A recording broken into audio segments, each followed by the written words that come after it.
So same thing, Thursday night, had my last meal, had my edible or two, maybe even three.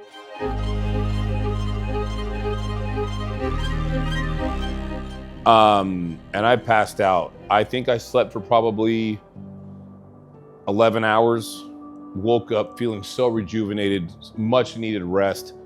All my charts on my Aura ring were just showing just like optimal. You know, I felt great.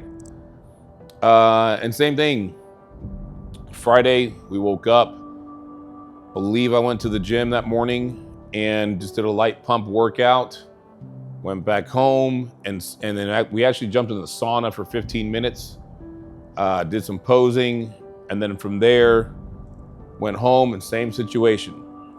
Eat, pose for 5 minutes, take photos, lay down. That was the whole day Friday. So then I was thinking, man, we got to go check in. So we checked in Friday. I believe they said it ended like at 6 p.m. I think we got there like at 5:50. I think I was like the last one to check in. So I go in there, check in, take my weight. I think I weighed in at 220, but that was kind of with like my clothes on. I take it back. My apologies, guys. I checked in Thursday night, but everything else stayed the same. Checked in Thursday night, 220, clothes on, you name it. Went to sleep, had awesome sleep. Friday morning, woke up, did a pump workout, hit the sauna a little bit. And then my first tanning session was at 3 p.m. on Friday. Now, mind you, like for some reason, like with this tanning company, which they did a phenomenal job, but every time I would get emails from them, like I never would get notified and it was just hidden in my email box. So, you know, before we even left to Houston on the plane, or before we even left Houston on the plane, I'm just looking before we boarded. I'm like finding this email and literally booked my tanning time like the day before. And fortunately we got it. Again, everything leading up to just stars are lining up, you know? And we check into the tanning place. I have to check in, and then from there I have to walk outside around the building to another side. It wasn't that far of a walk, but it's hot outside, and I'm like, damn. But I brought this fan with me that blows extremely hard air, extremely cold air too, and it comes out hard, like strong. And so when I was getting tanned, I'm the only motherfucker that's drying off in there with the fan on me, but also drying himself off. And everyone's looking at me like, why the fuck didn't I think of that? And you know why you didn't think of that? You just weren't prepared. You just weren't prepared. What's the phrase? If you don't prepare, lack of preparation is basically preparing you for failure. That's essentially what it is. I like to over prepare. I like to overpack. I like to over communicate than doing less than that. Because that way I know I have it all to a circle. And so I'm just drying myself off. Even the tanning girls are like, dude, where's that fan? I'm fanning, I'm blowing them. They're loving it. We're having a good time. And that was it. After we got tanned, put my clothes on, we went back to the Airbnb, same thing.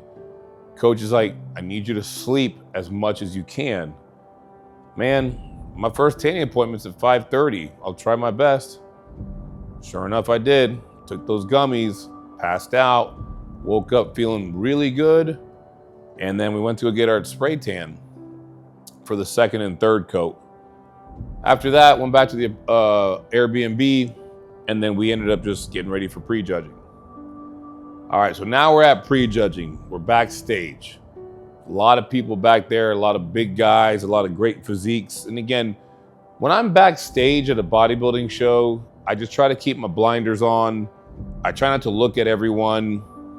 Try to keep to myself because I know myself.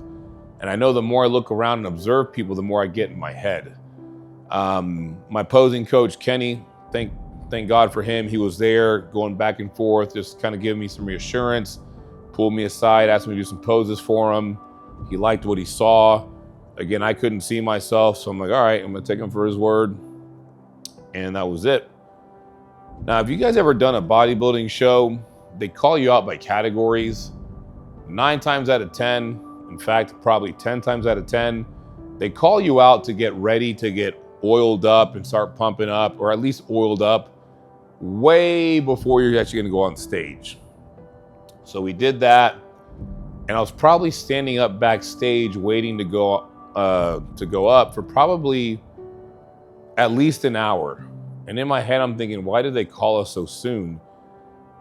So I made a friend, Mike from Miami, and we're just talking, and he's just kind of giving me advice. And again, I'm like, the one thing I'm kind of like, I'm still like as seasoned as I am in competing. I've done a lot of shows.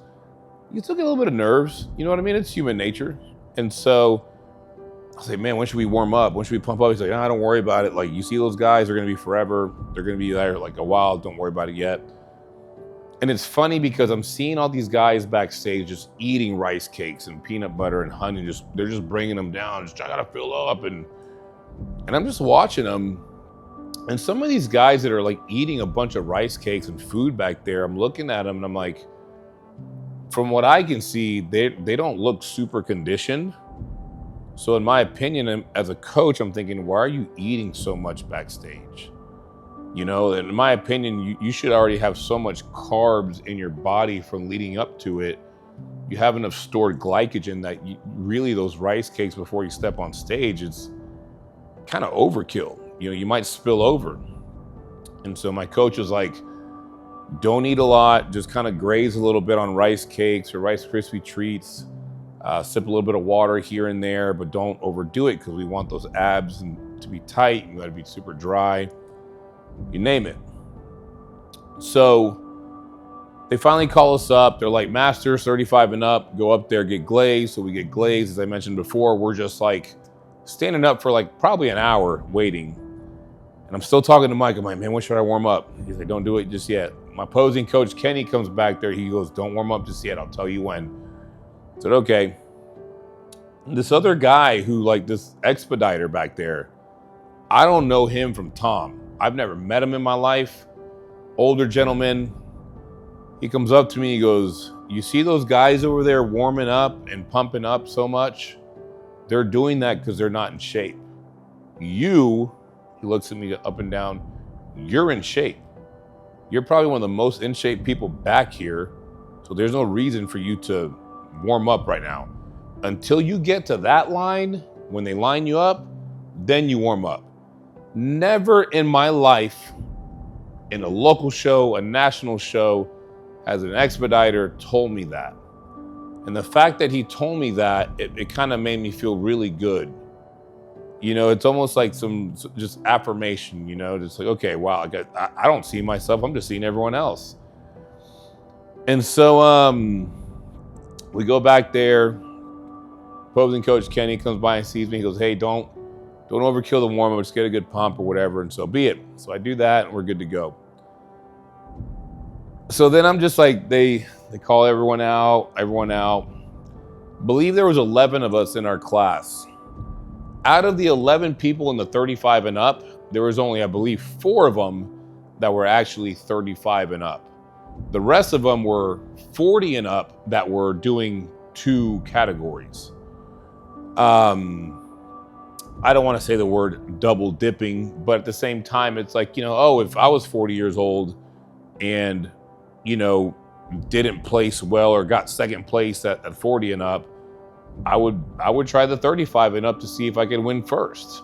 You know, the thing that I don't really agree with is that if you win your pro card in the 40 and up, you can still go down in the 35 and up and win your pro card again, in which I feel that shouldn't be allowed because, you know, it's 2 pro cards, you're taking away from someone else from a different category.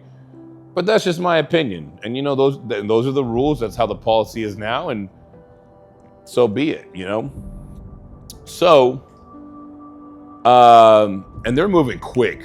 They're moving fast. I mean, these guys want to get the fuck out of there.